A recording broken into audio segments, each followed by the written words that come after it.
Mes brebis écoutent ma voix, dit le Seigneur. Moi, je les connais et elles me suivent.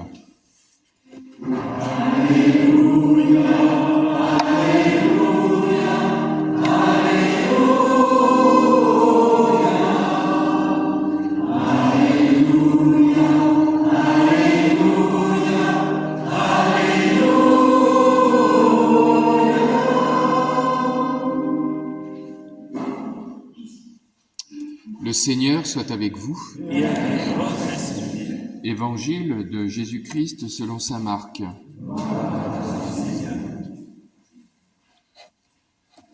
En ce temps-là, après leur première mission, les apôtres se réunirent auprès de Jésus et lui annoncèrent tout ce qu'ils avaient fait et enseigné. Il leur dit : « Venez à l'écart dans un endroit désert et reposez-vous un peu. » De fait, ceux qui arrivaient et ceux qui partaient étaient nombreux. Il n'en avait même pas le temps de manger. Alors, ils partirent en barque pour un endroit désert, à l'écart. Les gens les virent s'éloigner et beaucoup comprirent leur intention. Alors, à pied, de toutes les villes, ils coururent là-bas et arrivèrent avant eux. En débarquant, Jésus vit une grande foule. Il fut saisi de compassion envers eux parce qu'ils étaient comme des brebis sans berger. Alors, il se mit à les enseigner longuement. Acclamons la parole de Dieu. Louange à toi, Seigneur.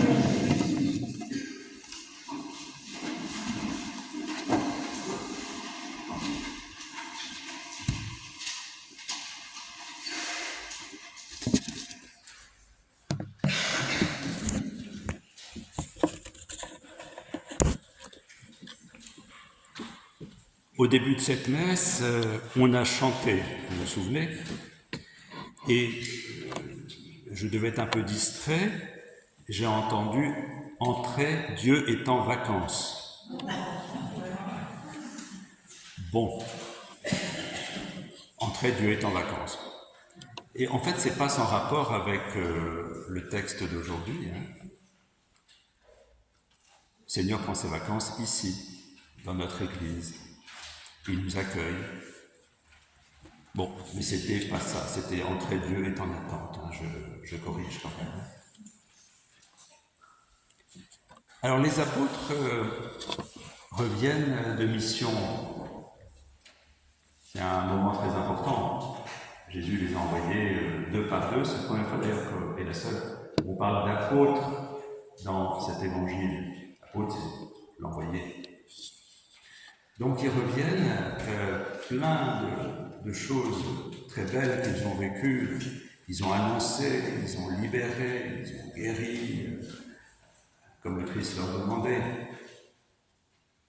Ils reviennent aussi peut-être avec des moments plus éprouvants où ils n'ont pas été accueillis, où ils se sont sentis rejetés. Ils viennent donc avec plein de choses de vie et ils ont envie d'en parler. Alors Jésus se réjouit, rend grâce avec eux, et dans l'évangile de Luc, on le dit, il rend grâce, il exulte. Et en même temps, Jésus il pose un regard plein de tendresse sur ses apôtres et il voit qu'ils sont fatigués. Alors, il les amène en vacances.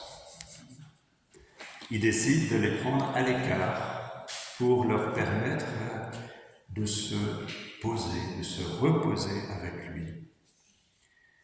Et vous savez, les apôtres sont comme Jésus, sont des êtres humains. Jésus est à la fois Dieu et homme, mais il est homme. Et dans l'Évangile, on voit que Jésus, il y a des moments où il se repose aussi. Jésus a besoin de trouver du repos. Et à certains moments, eh bien, on le voit fatigué au bord d'un puits, il veut demander de l'eau à une femme, vous vous souvenez, dans l'évangile de Jean. Jésus est un être humain, pleinement humain, et il prend lui aussi des temps où il se met à l'écart, où il a besoin de trouver des forces neuves. Alors, si Jésus en a besoin, on se doute que les apôtres en ont besoin aussi. C'est bien de se donner à fond dans la mission. Et il pourrait y avoir dans notre manière de vivre en Église une espèce de suractivisme, où on serait tout le temps en fonction. Hein? Oui, je ne vise personne, mais j'en connais qui sont très engagés dans notre communauté, beaucoup, dans plein de services. Et le danger serait de ne jamais prendre le temps du repos nécessaire. Il est bien de se poser. Donc Jésus va prendre soin d'eux, et comme ils n'ont même pas le temps de manger, c'est difficile, hein, la mission les empêche même de manger, eh bien il va leur dire non, c'est pas possible, on ne peut pas continuer comme ça, moi j'ai besoin que vous posiez maintenant, on va aller à l'écart, donc on monte dans une barque et on va se mettre à l'écart. C'est important. Mais il n'y a pas que le repos physique, ce serait un peu limite. Non, Jésus les emmène aussi pour qu'ils puissent le rencontrer à nouveau. Dans l'évangile de Matthieu, je me souviens quand j'étais au séminaire, il y a bien longtemps, j'avais fait un petit travail sur la vie apostolique des apôtres chez Matthieu. Là, on n'est pas chez Matthieu, on est chez Marc, mais Jésus prend des disciples pour qu'ils soient avec lui. C'est ça, c'est premier, être avec le Christ. Et quand Jésus les prend à l'écart, monte dans la barque, c'est pour qu'ils puissent goûter aussi ce temps avec lui, pour qu'il puisse leur permettre de se reposer aussi dans sa parole. Très important, la méditation de la parole, n'est-ce pas Béatrice? Très important. Trouver le temps de s'arrêter avec Jésus pour l'écouter. Simplement. Vous voyez, cette espèce de retrait pour le corps, pour l'esprit, pour pouvoir faire baisser un peu la pression, et aussi retrait pour le cœur, pour pouvoir se poser sur le cœur du Christ, pour entendre les vibrations de son amour et goûter sa parole, pour pouvoir goûter. Et que le Seigneur nous donne, au cœur de l'été, de trouver ces temps où on arrête peut-être notre mental. Vous savez, on a été mis pas mal à contribution, je ne sais pas si vous avez remarqué qu'il y a eu des élections, vous vous souvenez? Et puis il se passe des choses aux États-Unis aussi, et puis il se passe des choses partout dans le monde. Alors on peut avoir un mental en permanence en activité, surtout si on est branché sur son smartphone et qu'on voit en permanence ce qui se passe dans le monde. Alors on n'arrête pas de penser. Bon, je ne vous parle pas de la vie de l'Église, là c'est encore un autre sujet qui peut mobiliser notre énergie psychique. Mais arrêtons un peu le mental. Descendons dans notre être le plus profond. Et peut-être c'est un bon plaidoyer pour la liturgie. Quelquefois j'entends la liturgie c'est barbant, c'est toujours la même chose. Bon, c'est vrai que depuis que je fréquente la messe, depuis 45 ans, ça veut dire qu'avant je ne connaissais pas trop. Eh bien, ça a tendance à être répétitif. Pourtant, la beauté de la liturgie, c'est aussi de nous permettre de rentrer dans quelque chose qu'on n'a pas besoin de construire avec nos neurones, mais on va rentrer comme dans quelque chose qui nous est offert et on arrête de penser. Ma grand-mère, une de mes grand-mères, qui n'était pas un pilier d'église, ni de cabaret, eh bien, elle disait, moi quand j'étais petite, j'aimais bien la messe en latin parce que je ne comprenais rien. Donc je pouvais rêver aux anges et au reste. Bon, c'est un peu limite, hein. Je lui ai dit à ma grand-mère, c'est limite. Mais, vous voyez, arriver à faire baisser en nous le zinzin intérieur pour retrouver l'harmonie des choses.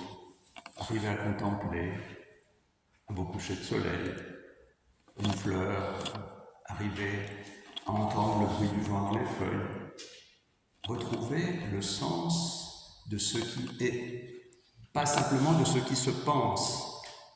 Jésus les invite à descendre dans leur cœur pour y retrouver le chant des sources. Très bien, c'est un beau programme, complètement raté, puisque quand ils arrivent où ils devraient être à l'écart, toute la foule est déjà là. Ah ben c'est réussi, merci Jésus. Et il n'en peut rien. Ils ont repéré le mouvement. Alors c'est assez curieux que faire le tour d'un lac, ça va plus vite que de le traverser. Mais enfin bon, on va passer cette incohérence. En tout cas, ils sont là. Et Jésus, finalement, avec cette foule, il a le même souci pour ses apôtres. Quand il les voit, il voit que cette foule est fatiguée. Fatiguée de tout ce qu'on lui a fait peser dessus, par tout c'est dit dans l'autre lecture, tous ces règlements qui sont desséchants, toutes ces cette petite vue qu'on impose à ce peuple, toutes ces choses qui enferment. Au lieu d'être une religion qui libère, on a l'impression que c'est une contrainte de plus sur les pauvres épaules de tous ces gens qui cherchent. Eh bien, le Seigneur voit la fatigue de cette foule. Ils sont comme des brebis sans berger, parce que les bergers ne sont pas bons. Ils n'ont pas compris que cette foule avait d'abord besoin d'être aimée. Alors Jésus va faire comme avec ses apôtres finalement. Il va étendre les vacances à tout le monde, donc à nous aussi. C'est-à-dire que nous aussi, on est appelés à venir se poser sur l'herbe, s'asseoir pour écouter le chant des sources, c'est-à-dire la parole de Jésus.